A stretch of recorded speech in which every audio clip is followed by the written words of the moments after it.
Hey, this is Now You Try, a podcast about self-sufficiency, sustainability, craftsmanship, and everything it takes to do it yourself.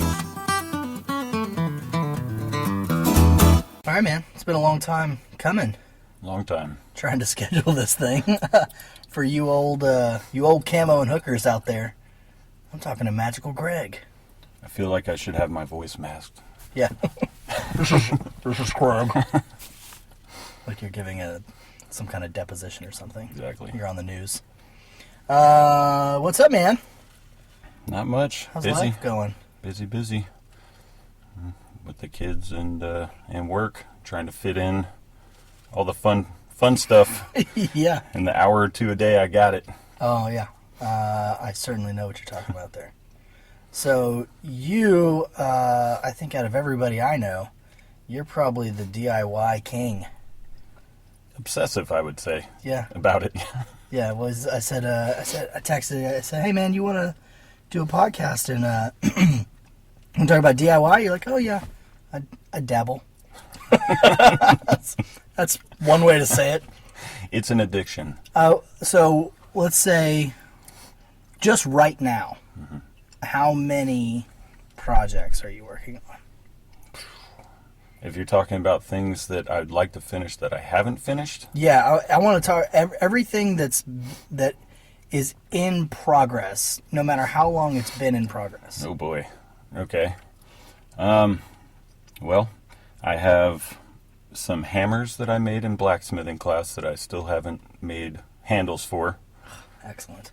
I started a bowl out of copper that I'd never finished, that I still have to put the finishing touches on. I've got a 14-foot flat bottom semi-V, I guess, really, like flat skiff that I'm building out of plywood that's almost done. All right, hang on. Let's talk about that. A 14-foot boat? 14-foot boat. 14-foot flat skiff. Okay. Shallow water. Nice. What's that process? So I went online a couple of years ago. This started, and I've actually bought 2 sets of plans.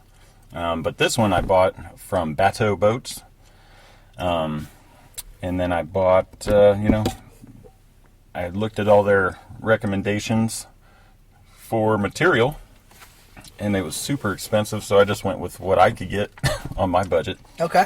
So it's just it's kind of like you just fold the plywood around a frame, and then you use resin and epoxy to secure it, and then fiberglass the whole thing, fill the deck with foam, paint it, and put it in the water. Why do you fill the deck with foam? Flotation. Okay. It's Just makes it compartmentalized. more buoyant. More buoyant. Well, I guess it's as buoyant as it's going to get. It makes it more buoyant if water gets in it. Ah. Yeah. Okay. So I got that. I've got a 12-foot foam catamaran-style paddleboard that I built out of the sheet foam from Home Depot and some Gorilla Glue. It's 12 feet? It's a 12-footer. Yeah. All right, and that one's complete, right? It's as complete as it's going to get. Yeah. We'll put that one in the complete pile by itself. So you've been, it's the only one that's complete. It's the only one that I'm not going to touch again, I don't think. So, but you've had that, so you put that in the water. I put that in the water, yeah. So that process is cutting foam sheets into strips, gluing the strips together to make like a pontoon. You make 2 of those, then you attach them with another uncut piece of foam, like a flat board. Yeah, just a deck, yeah. And then you fiberglass it. I fiberglassed it because I had leftover glass cloth and epoxy. So I went ahead and just used that for the deck, but you don't even have to really do that. That's just to make it stronger and... I did it the catamaran style. You're standing on a 2-inch deck, and I weigh 250 pounds. So instead of just smashing through the center of the deck and going into the lake, I went ahead and glassed the top. But if you were to make a standard paddleboard out of the foam, you wouldn't need to glass it at all. Could you brace that board another way than glassing it? You could probably use some underlayment plywood, really thin 3 mil plywood or something, just to give rigidity. But if I mean, my wife could have got on it the way it is without the fiberglass and been fine. My wife, myself, and my 2 kids were all on it and cruised across the lake. So wow, that's pretty fantastic. Mm-hmm. All right, so what? All right, so we got hammers, copper bowl, skiff. The catamaran's complete. Yeah, we'll call it complete. It's painted, so it's done. Well, what else could you do to it? Oh, I was going to put a transom on it and put a trolling motor. Okay. But I'm not going to But that would be, in and of itself, it's complete. Oh, yeah. It could 100%. be further modified. Everything can be further modified. It's workable, yeah. Absolutely. Everything can be further. Okay. Yeah. All right, so that's where we're at. So what else? What else you got working on? Well, I do have 2 batches of beer that we didn't completely drink. I got all the homebrew equipment, which if I had the room, I would still be doing that. That's something I want to get back into. Yeah, absolutely, man. Mike and I have been talking about that. That's one of those things. I mean, kind of like any DIY project, when you see it start to finish, like you just feel like such a sense of accomplishment. And this one also gives you a little buzz.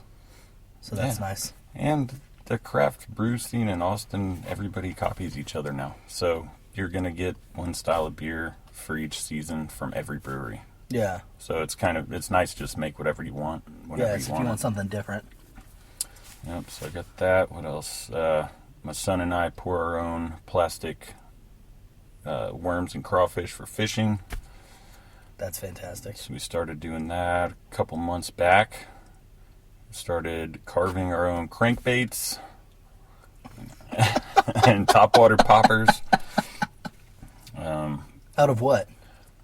We were using pine, balsa on a couple of them, but I don't have a lead pot yet, so it's kind of hard to weight balsa correctly. Pine was easier just to make the topwater poppers, the hooks. So I don't have a lead pot yet. Yet. I gotta have room for us. I'm starting to mount hobbies on top of other hobbies. So got that. What else? Oh man, a ton of woodworking. I built our coffee table, built our entertainment center. Nice. I like doing that kind of stuff too. Mm-hmm. I mean, it's addictive. Once you realize you can make one thing, why can't you make anything else? And nobody knew how to do anything before they did it. Yeah, that's true.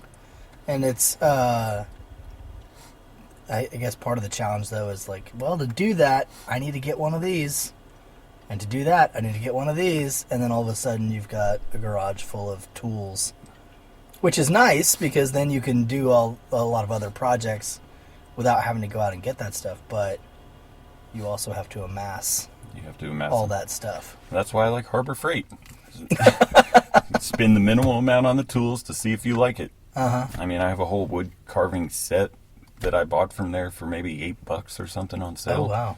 And I've never used it. I just use a X-Acto and like a razor blade really for most carving. But I only spent $8, so I got to try it. Sure. And a lot of tools cross over, and you can make a lot of your own tools eventually. Like what? What did you? Well, like you're making hammers. Yeah, I did that. Took a blacksmithing class, so I made 2 hammerheads. I made tongs, a belt buckle, spurs. You made spurs? I made spurs. They're pretty awesome. That's fantastic. I don't have any boots to put them on, but they're really cool. So yeah, I don't know if it's something that looks cool. I'm gonna try and build it first. Just why not? Just see how it's made. Yeah, summer. What are we talking about? Oh, one of the kid needs a bookshelf, and I'll turn and look at her with a gleam in my eye. She just goes, "Oh God, no, we'll just buy one." I was like, "Why?" I got a bunch of 1x8s in the garage. I bet I've got enough to turn it into a bookshelf, and so then I do. Yeah, I don't see why. It's fantastic. Yeah. And also, you get to go do it. I got a bad rap because when our daughter was born, I was like, I want to build her a toy box. And someone was like, okay, yeah, that sounds cool. It was one of my first projects. And it took like 3 months. Just because I'd do a little bit, and I'd stop, and then I'd do a little bit, and then I'd stop, and then I'd do a little bit, and I'd stop. And so in more recent years, I've been a lot more on top of it. You know, I built built some end tables for the guest room. I built Sam's bed. So I basically just it kind of looks like a house frame. So it's got like a 1x8 rectangle on the bottom that goes around the bed, and it's just bare. It's like a platform bed, right? So there's like a 1x2 running around the inside of that with slats across it, and that's what the mattress sits on. So he's 3, so I don't want him to be 8 feet off the ground. So he's just barely off the floor. But then there's 4 posts going up each corner, and then they're joined by like a frame of a roof. Oh, there you go. And so it looks like a fort or a playhouse or something, which really we could take and stretch canvas over it and turn it into like a framed tent, which I think might be pretty neat. Then I built our bed. I built a headboard for it like 6 years ago. And I've been telling Summer I was going to build the rest of the bed frame, and I finally did. But now, you know, my projects get done in a timely fashion. Some shelves for the kids' playroom, stuff like that.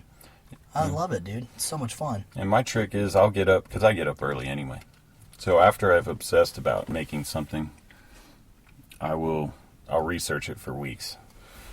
I just go down the rabbit hole on YouTube, find out everything I can about it, and then just one Sunday, I'll get up at 4 in the morning, and I'll be in the garage 3 hours before anybody else in the house is awake, already starting it.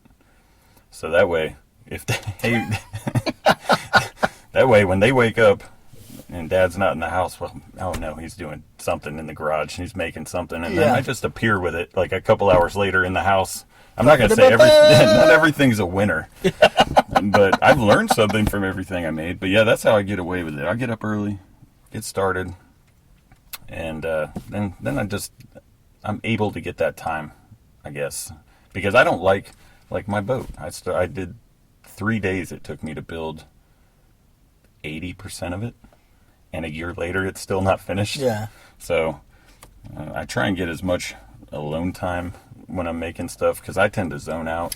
I'm sorry, you try to get as much what? Yeah, that stuff we used to have. Yeah. But that I zone out when I'm working on, even when I'm at work. You know, I've always been a mechanic. I hate when other people help me. Yeah. I just have a path that I'm going to go on, and if they want to hand me tools, that's fine, but don't put your hand in here on that. Yeah. That's like me in the kitchen, you know. What can I do?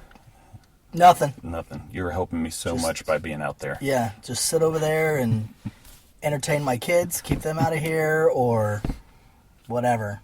Like I'll tell you when I need help, and that's dishes time. Now you can come help. Hey, remember you kept asking what you could do? Dishes. You could do that. I'm good in the kitchen. That never works. I got it. Works for me. Yeah, well, you're lucky it doesn't work in my head. So, I mean, obviously it's fun. We like working with our hands, and I think it's, it's something in a continually automated world. It's nice to get back to doing stuff with your hands. Mm-hmm. But, why? Why do you do it yourself? I mean, you could go buy all this stuff. Well, in a lot of cases, I can't. If I'm looking at a 14-foot flats boat, production-made flats boat, before a motor, you're looking at $4,000. Yeah. So I've got less than $500 into mine. Okay. And I was able to do that over time, not $4,000 all at once. Sure. Okay. So I'm not saying... Not even the $500 all at once. Not even the $500 at once. I went and bought all the plywood and zip ties, because that's all I needed for the initial construction. Zip ties? Zip ties, yeah, that's how you kind of fold all the panels together into the shape of the hull. Oh, that's how you bend the wood. Mm-hmm. Okay. So that's one reason, because, you know, a lot of people don't have just $1,000 laying around that they're waiting on something to burn it on. Yeah. You can kind of get into things slowly. Also, I don't build everything. Sometimes it is cheaper just to go to Walmart or something and pick something up. Yeah. But if it's something worthwhile where I feel like I'll learn something, a new skill, Okay. or it gives me an excuse to buy a tool that I know I'll use 100 times, Yeah. then to me that's worth it. And just the knowledge of being able to do things on your own. There seems to be a huge disconnect now, because you can one-click order something, have it at your house on Amazon, right? Right. So a lot of people, they feel like they don't have time. But you have 24 hours. There's always been 24 hours in a day. And, Yeah. and really, we're doing less than people 100 years ago had to do. Mm-hmm. So there's a disconnect between people confuse knowledge and intelligence. Nobody has knowledge until they learned it. But everybody has the intelligence to learn something. Oh, that's interesting. Yeah, so once you just say to yourself, hey, I can watch YouTube for an hour and learn how to knit my own socks or whatever it is that you want to do, you can absolutely do whatever. And it's confidence once you do it once. Yeah. So really cost is obviously a factor sometimes in doing things by yourself. I think that's something you and I learned cooking, right? Coming up in kitchens. Greg and I went to culinary school 10 years ago. That's right, 10 together. Glorious years. And then we've worked in a bunch of restaurants together. And that's, in the kitchen, there's a lot of stuff, so many people think that everything in a professional kitchen is scratch made. Like you go into Chili's and they're making their barbecue sauce from scratch. Like, no, that's not true. So much in professional kitchens is pre-made. Pre-made. Because you have to do a cost-benefit analysis in a kitchen, or if you're in your garage, DIY something, you've got to do a cost-benefit analysis. Of course, it would be fun to do it by yourself, and you might you'd probably get the best quality, but how much is it going to cost you to get the best quality, and how much time is it going to take? Yep. My favorite example is mustard. I'm not talking about craft mustards and beer mustards and whole grain. I'm talking about straight up yellow hot dog mustard, right? It's mustard seeds, it's vinegar, it's corn syrup, and turmeric to make it more yellow. That's it, right? That's not hard. Not hard. Easy. But it takes like 6 months to hydrate mustard seeds with corn syrup and vinegar. In the end, you end up with Hill Country Fair yellow mustard. Exactly. So, nobody does it better than French's, or, whatever your local grocery store is. So you sometimes still have to do that cost-benefit analysis, I think. And, like you said, sometimes you just go pick something up at Walmart, because it's more expensive and time-consuming, and I can't do it to that quality when all those things are considered. Yeah. And a lot of times, if you do weigh, should I build this or should I buy this? In a lot of cases, I know for myself, I've realized I don't need that. Oh, that's interesting. So I'm not interested in building it. I'll just go pick one up, and then why would I go even buy that? I don't need. So really, in the time that you're weighing build it or buy it, you realize you don't even need it. Exactly. It's just another thing that's going to take up space in my house or whatever. Oh, that's interesting. Yeah, so that's, I think most people, if they were to think about building something or buying it or making it or buying it, would realize they don't need it and probably would spend less money overall. And then you could put all that money towards one big, cool project. Yeah. That's kind of what I did with the boat, That's another benefit of thinking about if you start to become the type of person who likes to do stuff on your own, then you start to do that analysis and go, can I make it? Can I buy it? Oh, wait, do I even need it? But if you're the person who just buys, then you never even stop to think, do I even need it? Yeah. Which is, that's a big part of what we talk about here is, it's do more, buy less. Absolutely. So and another thing we talk about is being more comfortable being uncomfortable. A lot of the things we buy are just to make it make our lives more convenient or easier or more comfortable. When, why is that so important? Yeah, and comfort is relative. I mean, very relative. If you you spend $100 on a rice cooker because you don't know how to boil water and make rice, and then you use that $100 rice cooker once a year, and it's on your counter, just irritating you every morning because you have to move it to make coffee or something. Or it just gets stacked up in the pantry with the waffle maker and exactly. And a lot of consumer items are replacing just an easy skill like boiling water and making rice. Yeah. So if you look at that, you might not have to make anything. It could be something as simple as learning a skill.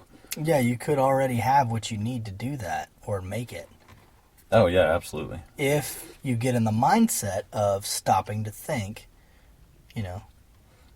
oh, hey, look, there's an avocado slicer. You know what else slices avocados? Knives. A butter knife, as a matter of fact, slices avocados.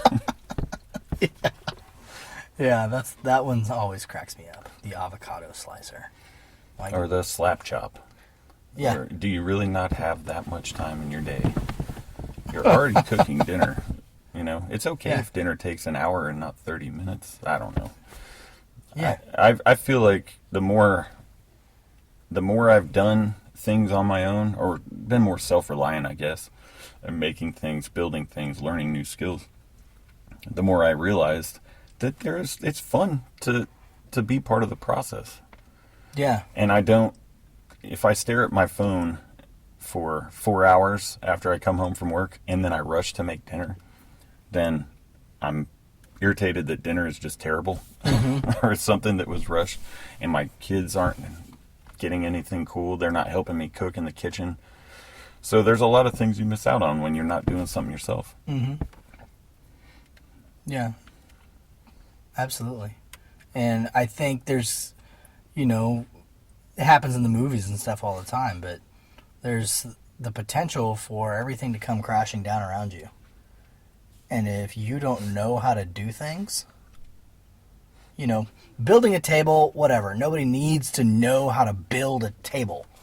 But you may one day need to know how to build a shelter. Yeah. And guess what a shelter is? A really tall table. Big old table. So if you don't have those tools and those skills, cooking, same thing, right? We're becoming an increasingly less cook-it-yourself society. Oh, yeah. Especially now with all the food delivery stuff. It's crazy. I mean, you can get anything delivered at any time. Not even shopping for your groceries yourself Not even shopping for your groceries anymore. I don't do that. I don't trust that. Their commercials say they pick the meat and the produce just like you. No, you don't. I've watched them. No, you don't. They're just shoveling it into a bag. They don't care. They're trying to get as many bags filled before their shift is over. But yeah, if you don't take the time to learn that stuff and to do that stuff, if and when it all comes crashing down, don't come to my house. Yep. And people will revert the first things out of most people's mouth when you ask them, hey, do you want to, or it could be anything. Do you want to build a barbecue pit for your backyard? I can't. Yeah. Do you want to make your own homemade bread? I can't. Well, why can't you? You can't. You absolutely can't now if you've already decided you're not going to. Oh, yeah. And the guys I work with, they're smart guys. They're pretty handy guys. Will say exactly that when I tell them something I'm working on they ask me what I did over the weekend. I built a paddleboard. Oh man, that's crazy. I couldn't do that. I glued foam together with Gorilla Glue. With things I got at Home Depot. Why couldn't you do that? There's nobody, I guess, wants to learn if you can't learn it immediately. Or if you can't put your hands on it and automatically make it happen. Before I built that entertainment center, I threw a bunch of entertainment centers away. Yeah. You know, I built all kind out of scrap stuff, and I just decided I'm going to do it the right way. I went and got the right wood, but I had already had the skills from trying. Mm-hmm. So, Well, I think those people who say they can't, they never have done those things. I think if you can make yourself do one thing, just do one thing, and see the sense of accomplishment you get out of that, even if it looks horrible. yeah. Or you're like, that thing sucks, right? I can look back at some of my first DIY things like, whoa. Yeah. Whoa. But even those things, you know, I got to spend some time figuring it out, you know, learning. I learned from those mistakes. You know, I ended up with new tools. There you go. You know, that doesn't look as nice as it should. Well, I need one of these things to make it look nice. All right. So go get one of those things. You know, and I think if more people would just pick a thing, a simple thing, and build it or make it, Yeah. you know, the sense of accomplishment you get out of that. And then if you have any sort of competitiveness inside you at all, you're going to want to top yourself. Yeah, because skills, they compound, right? Every time you do something, those skills are there. So when I learned how to cut slices of meat perfectly straight when we were cooking with my kitchen knife, well, I can go and grab a handsaw and I can cut a 2x4 straight. Yeah. That skill transfers. Now when I go to square up boards for putting a table together, and if I go by sheet metal, I can square up the sheet metal and weld it. Yeah. So once you start doing things on your own, everything following that becomes easier and easier. Yeah. I think that would be my challenge. Just go out and do something, man. Go make some bread. It's not hard. You can go to that aisle in the grocery store that's got flour. Yeah. You get little packets of yeast. You need some salt, some water. You can make some bread. There is no shortage of information on the interwebs. Does it take time? Absolutely, it takes time. Is it a longer process than just grabbing a loaf from the grocery store? Absolutely. But does it last as long? No. Nope. But you know what? How much bread do you want to eat that lasts for a month? Yeah, white bread stays white. Forever. Forever. Right? So, I think that should make you question. Yeah. And then if it doesn't turn out, it's going to make good breadcrumbs. Good breadcrumbs, good croutons, bread pudding, right? And really, that doesn't take... Time is relative, I guess, right? So people that buy a loaf of bread and just grab slices, that takes whatever it takes. It's still 30 minutes, drive to the store just to pick up one loaf and come back home. That might be 30 minutes. 30 minutes of hands-on time making a loaf of bread is a long time. Yeah. You're not going to put your hands on that homemade bread for half an hour. Mm-hmm. So everybody has plenty of time in the day to do whatever they want to do. You just have to decide you want to do it. Yeah. And that was when I started making stuff, that was a big struggle, and especially after I had kids. And once I forced myself to do stuff, I don't stare at the internet anymore unless I'm at work. And I'm not watching TV unless there's a good football game on or something. Yeah. And now I'm just super addicted to making things. That's cool. What's your favorite thing to make right now? Oh man, I wish I had more welding projects. Sure. I like pretty much anything with metal is really fun right now. I still like woodworking and stuff. Pouring baits with my son is fun, just because he gets pumped when they come out of the mold. What is that process? How hard is that to just? Because I fish. Obviously you fish. We'll do another one of these about fishing, but the bait pouring process is something I didn't even think about that being something that people did until I started kind of seeing it on social media.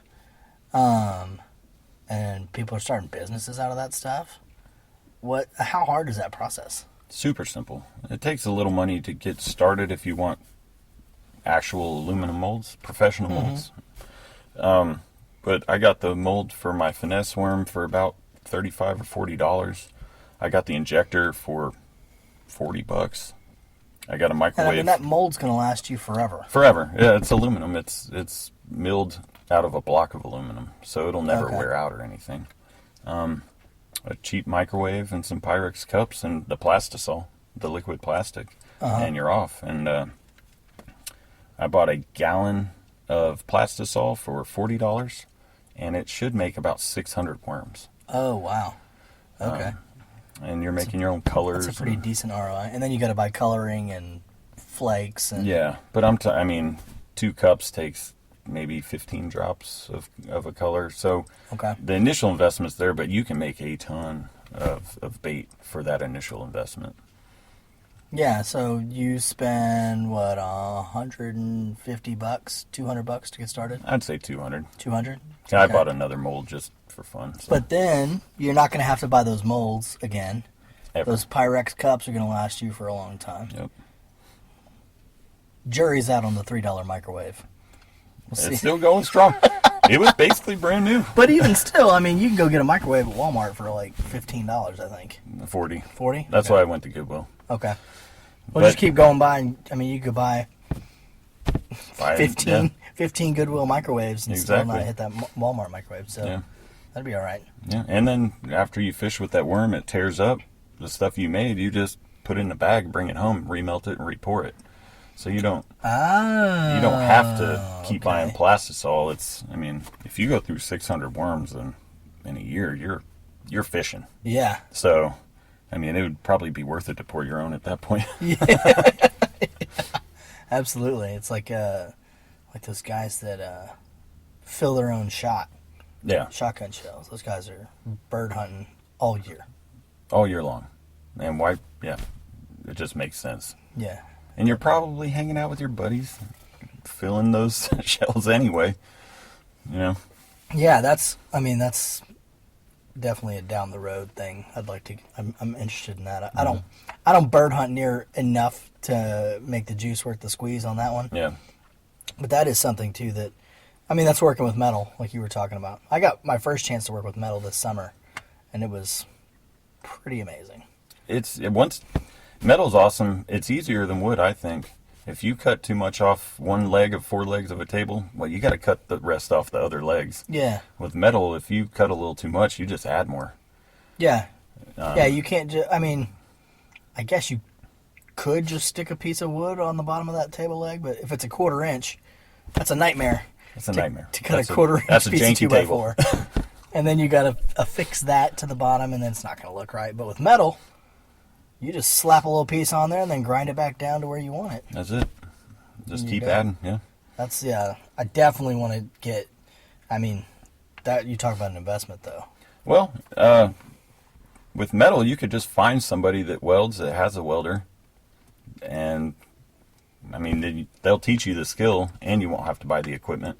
Yeah. And you buy them some beer or something, and they'll probably help you with whatever project. Mm-hmm. You look at barbecue grills that cost $1,200 that are welded up, but in material, I probably found a lot of that stuff. In people's yards, they're just, come get this huge pipe or propane tank out of my yard, and he just said, okay, and he cut it in half, welded hinges on it, and that's a $1,200 barbecue pit. Nice. So. Nice. That's a good profit margin. Yeah, I'd say. It's not bad. It's not bad. You still got to put legs on it and put a side box and a pipe, a smokestack, all that kind of stuff. Still some work. It's work, But yeah, that's the kind of thing I think that would be really, really interesting and fun to do. Need a little more space. Yeah. I think probably. Yeah, and you will blow a 120 15 amp fuse all day long with a small welder. I promise you that. Yeah, at my stepdad's place, he's got, he runs it off like a commercial generator. Oh yeah. It's got I don't know if it's got like a 220 or something. So he's serious. Yeah, it's the tank's on a dolly. Oh, okay. That's how big the tank is. It's pretty legit. No, I'm like Chicago Electric wire feed from Harbor Freight. You got to come down to my stepdad's place and check out his setup. We'll just make up something to do. Yeah, I'll bring a bunch of scrap metal and we'll make something. Yeah, that'd be fun. Yeah. And then we could hunt deer. That's 2 things in one day. I'm good. Nice. Let's do it. Nice. What's next? What's your next project? Oh, well, I got to finish that boat. We're looking at buying a house, mostly so I have more room to build things in a 2-car garage instead of an apartment garage. That's what Excellent. Yeah. Oh, God, I can't wait. Yeah. So It's very exciting. Yeah, I don't really think that far ahead on projects. Sometimes I'll just see something that somebody else made, or I'll see something on Instagram, and then I'm obsessed for a couple weeks. So I don't actually plan any of this stuff. So there's not something like on deck right now? No, nothing specifically. I might go home today and see something. Yeah. And then YouTube for a couple weeks, learn as much as I can. I really want to build my own bandsaw. Build your own bandsaw. Yeah, I want to build a bandsaw for making the wooden lures we're making. Okay. Just to break down. I don't need a table saw, and can't really run one in my apartment without pissing everybody off. Sure. So I want to build a little bandsaw so I can cut out the shapes a little faster. Okay. Instead of carving a... How does one build a bandsaw? A bandsaw is just a motor with 2 big tensioner wheels, really, that hold the blade. And a motor drives it. So I'm sure there's a video on YouTube I can watch. Somebody done did it. I guarantee it, yeah. I want to build one of those.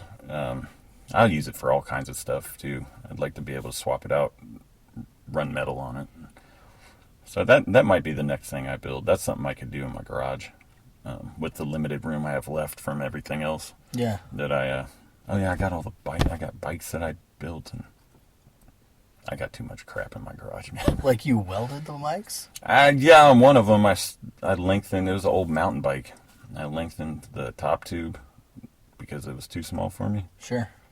And I turned it into a single speed, and it's there in my garage. And We need a picture of this garage I'll send you a picture when I get home today. with all the stuff in it. Absolutely, it's too much. Too much stuff. We got to get you to start chronicling your exploits. Yeah, absolutely. And maybe you could be like one of the people that people learn how to DIY stuff from. Yeah, that'd be awesome. Watching you do it. I've already made a ton of mistakes, so I'm limiting the mistakes I make on each project. Well, that's good. That's how you learn stuff. It sounds cheesy, but there literally is no such thing as success without failure. Nothing. Sounds like a cat poster, but it's true. Be a cute cat. Like if you can't fail at something, then you can't succeed at something. So messing stuff up, you learn, okay, well, I'm not going to do that next time. Exactly. And it makes you more efficient the next time. Makes you more efficient. But you have to try every way. Mm-hmm. I'll look at something, let's say the bandsaw, and I'll look at how somebody built it. It's probably not the best thing since it's a gigantic power tool that could cut my arm off if I was stupid. Sure. But I will just start building it. I'll say these are the components. These are the general specs for size, and I'll just build it. If I turn it on and it runs Without plans. Without plans, yeah. I don't like copying. Not everybody's stuff is going to fit the equipment that I could buy. Right. So I'll use what I can. You have to do what you can with what you have. Exactly. And what you can get. And make it work for what I want to do. I'm going to make a smaller one because I'm going to be cutting, 2x. I'm not be cutting 4x posts or anything. Sure. Little bitty pieces of wood. So I'll just look at what they have and I'll build it. I'll hit the on switch, and if it doesn't work right, then I'll troubleshoot it. You hit the on switch and run away real fast, just in case it flies apart. I've done that on a few things. Can I flip this on switch with a broomstick? I'll get a low RPM motor probably, just to test it, make sure. Yeah. But yeah, just kind of wing it. Nice. But yeah, if you have any projects, feed me some ideas. Like I said, I don't sit around and think of things to build. That stuff finds me most of the time. Yeah. And then it's just 2 weeks of going down the rabbit hole, figuring out what it takes, and then can I do it or can I not? And then if I think I can, I just kind of do it. Nice. All right. So what would be? Let's challenge our listeners. Let's challenge our listeners to a DIY project. So what would be, thinking of the most basic stuff people are going to have at home and what they can go pick up at the store, what would be a quick, practical, like we'll say woodworking project? Because I think you should have in your house what you need to execute a basic woodworking project. What would you say is something that's pretty quick and easy to do? Yeah, quick and easy, but still learn something. Build a shelf. Yeah. I mean, just start with a shelf that you mount on the wall. It seems easy, but the parts are smaller. You got to be careful securing it because you'll split the wood. So it'll teach you a lot of the basics. If you can build a basic shelf that you can hang on your wall, those same things will apply to building a bookcase. We're talking about we're not just talking about slap some L brackets on the wall and screw a piece of wood. No, build the brackets. Build the brackets. Put a little. Build the mounting brackets. Yeah, put a little radius on them. Make them faint. You can get as crazy as you want with that. Make them a little ornate. Absolutely, yeah. You got a jigsaw and a router and some of that stuff laying around. I would say go to Home Depot or Harbor Freight, get a cheap back saw, a little hand saw, a Japanese flush cut saw, and a little handheld jigsaw. You can get all that for probably $10 or $15. And that you can cut that wood to any shape you want with those three things. Nice. And then a drill if you have one. If you don't have a drill, I built our entertainment center with a old hand drill I got from my great grandfather because I didn't have batteries for my for my drill. So you really don't need much. But it would teach you how to secure pieces together, make them all square. I think that'd be the easiest thing to start with. And then mount it to the wall and put something on it and hope it doesn't fall off. Mount it to the wall, yeah. Well, that's the test, right? You're going to get instant yay or nay. You sure are. Put your cannonball on there or whatever. Whatever you have that you want to display, you're going to find out whether or not you built it okay. Yeah, and if you didn't, it's back to the drawing board. Back to the drawing board. Do it again. Yeah. Because that'll cost, I don't know, $5 in wood. Yeah. All right, so build a shelf. Build a shelf. Tag us on Instagram or Facebook. Show us your handiwork, or the giant holes that it ripped in your wall as it fell off. Please let it have been a cannonball that did that. Bonus points for a cannonball. Bonus points for a cannonball. So let's all build shelves. Let's get them up. Tag us on Instagram and Facebook on Now You Try Podcast. So we can see what you did, and that's where you start. It's a good starting place. Even I tell you what, hell, even if you are an old expert and you've been making you make crazy stuff, let's see what you can do with a shelf. Get back to the basics, but get fancy with it. If you got a bunch of tools hanging around, I mean, you probably I got scrap wood in my garage right now. I could slap a shelf together. Oh yeah, I think everybody does somewhere around their house. Absolutely. Yeah. Let's see those shelves, guys. Thanks, Greg. Not a problem. Where can we see your handiwork? On Instagram, I'm at Greg Amato, and I don't post there often, but I will try and start getting it up. The boat is on there. Some of the blacksmithing stuff I made is on there. Cool.